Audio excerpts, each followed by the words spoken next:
एक जमाने में एक छोटी बच्ची रहा करती थी। उसका नाम था हाइडी। उसके माँ बाप के इंतकाल के बाद उसकी आंटी ने उसका ख्याल रखा। एक दिन वो हाइडी के साथ उसके दादाजी के पास उसको लेकर गई।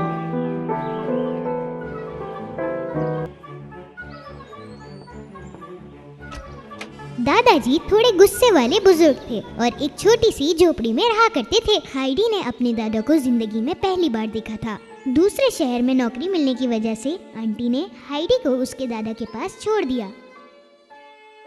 हाइडी के दादा पहाड़ों के बीच पूरी दुनिया से अलग होके रहते थे। हाइडी को देखकर उसके दादा बहुत खुश हुए, लेकिन ये खुशी हाइडी को जताना नहीं चाहते थे।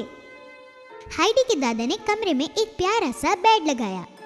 हाइडी को उसके दादा बहुत पसंद आने लगे और हाइडी को पहाड़ों में बहुत सी खुशियां मिलने लगी। सुबह होते ही उसे दादा ने अपने बड़े से कुत्ते जोसेफ से मिलवाया। हाइडी को जोसेफ बहुत पसंद आया। एक दिन पहाड़ों में घूमते हुए उसे पीटर मिला। पीटर अपनी बकरियों को खाना खिला रहा था। मैंने तुम्हें यहाँ पहले कभी नहीं देखा। हाँ, मैं कल ही यहाँ आई हूँ और यहाँ अपने दादा के साथ रहने वाली हूँ। अगले दिन वो दोनों एक साथ पहाड़ों में घूमने लगे। हाइडी की जिंदगी बहुत अच्छी चल रही थी। हाइडी को ये सब बहुत पसंद आया और उसने पीटर से बहुत कुछ सीखा। दादा भी बहुत खुश थे हाइडी को काम करते देखते हुए। रोजाना भाग भाग कर काम करते हुए हाइडी बहुत खुश थी और वो दादा के घर के काम भी करवाती थी। और उसका सबसे पसंदीदा काम उसके दादा के ओवन में डबल रोटी बेक करने का था। वो ब्रेड बेक कर कर पीटर की दादी के पास ले जाती थी और उसकी दादी उसको ताज़ा बकरी का दूध पिलाती थी। एक दिन गर्मी के बाद सर्दी का मौसम आ गया। जब पीटर स्कूल जाने लगा, हाइडी अकेली हो गई और बोर होने लगी। हाइडी बहुत अफसुर्दा थी क्योंकि वो बहुत छोटी थी स्कूल जाने के लिए। एक दिन हाइडी के आंटी उसे शहर ले जाने के लिए वापस आ गईं। वो घर में ही अपनी तालीम हासिल करने जा रही थी। दादा को पहले तो ये बात बिल्कुल पसंद नहीं आई, लेकिन फिर उनको ख्याल आया कि ये हाइडी के लिए बहुत अच्छी बात है ताकि वो अपनी तालीम पूरी तरह से हासिल कर सके। मुझे यहाँ से कहीं नहीं जाना, मुझे दादा के पास रहना है।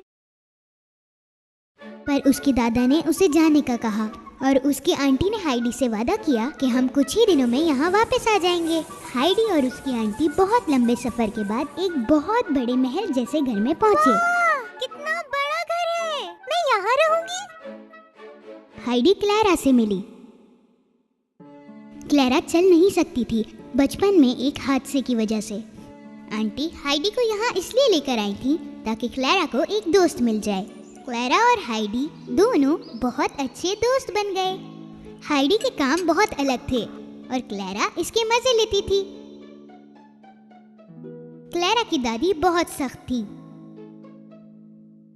जल्दी उठो सुस्त लड़कियों, पढ़ने का वक्त हो गया है, अभी बहुत कुछ सीखना बाकी है। क्लैरा की दादी हाइडी को बहुत कुछ सिखाना चाहती थी, जैसे कि बैठना, उठना और अच्छी तरीके से खाना खाना। और हाइडी कपड़े भी शहर वालों की तरह पहनने लगी, पर हाइडी को उन कपड़ों में आराम नहीं मिल रहा था। क्लैरा भी हाइडी को लिखना और दीगर चीजें सिखा रही थी। हाइडी को क्लैरा के साथ रहना तो पसंद आया, पर उसे पहाड़ों और अपने दादा की बहुत याद आ रही थी। इतनी याद आ रही थी कि वो सही से खाना भी नहीं खा रही थी। क्लैरा की दादी और उसके पापा को हाइडी के दुख का एहसास हुआ, तो उन्होंने ये तय किया कि वो उसको उसके दादा के पास भेज देंगे। लेकिन क्लैरा बहुत दुखी थी क्योंकि हाइडी जा रही थी। प्यार उसे कहते हैं जब हम किसी की खुशी के लिए कुछ भी कर लें। दादी ने ये कहा और यही अलविदा कहने का वक्त था। जब हाइडी जा रही थी तो उसकी आंटी ने बताया कि अगले साल हाइडी दोबारा आएगी। खुशी खुशी पहाड़ियों में भागते हुए वो सबसे पहले पीटर के घर गई और क्लैरा का दिया हुआ बैग पीटर की दादी को दिया। उसने शहर के कपड़े उतारे और भागते भागते अपने दादा की तरफ जा पहुंची और वो दोनों बहुत खुश थे। थोड़े ही दिनों बाद हाइडी की खुशी रुक ना पाई जब उसे एक खत मिला कि क्लैरा उससे मिलने आ रही है। क्लैरा को पहाड़ और पीटर बहुत पसंद आए, पर पीटर थोड़ी सोच में पड़ गया क्योंकि वो नहीं चाहता था कि हाइडी क्लैरा के साथ फिर शहर चली जाए। क्लैरा, हाइडी और पीटर तीनों बहुत मस्तियाँ करने लगे। पहाड़ों की ताज़ी हवा और फल क्लैरा के लिए बहुत कीमती थे। पीटर को क्लैरा से जलन होने लगी क्योंकि वो हाइडी की बहुत अच्छी दोस्त बन गई थी। क्लैरा को कुर्सी पर बिठाना और घुमाना भी पीटर को पसंद नहीं था। एक दिन पीटर ने क्लैरा की व्हील चेयर पहाड़ों से नीचे फेंक दी। उसे लगा कि इससे सब परेशानियां दूर हो जाएंगी। उसकी व्हील चेयर के बिना ताज़ी हवा के सहारे क्लैरा के अंदर चलने की ताकत आने लगी और वो हल्के हल्के चलने लगी हाइडी की मदद से। थोड़ी ही देर बाद वो बिना किसी सहारे के चलना शुरू हो गई। मैं चल सकती हूँ। ये हाइडी, ये सब तुम्हारी वजह से हुआ। एक दिन क्लैरा की दादी और उसके पापा उसे देखने आए और उन्होंने क्लैरा को चलते हुए देखा और उनको ये यकीन नहीं हुआ। उन्होंने हाइडी और उसके दादा का बहुत शुक्रिया अदा किया और उसी वक्त पीटर को उसके किए का एहसास हुआ और उसने क्लैरा की व्हील चेयर फेंकने के लिए माफी मांगी। मैं आप सब लोगों से माफी चाहता हूँ, मैंने बहुत बुरा काम किया। हमने तुम्हें माफ किया है ना क्लैरा? तुमने गलत किया लेकिन इसकी वजह से क्लैरा चलना शुरू हो गई।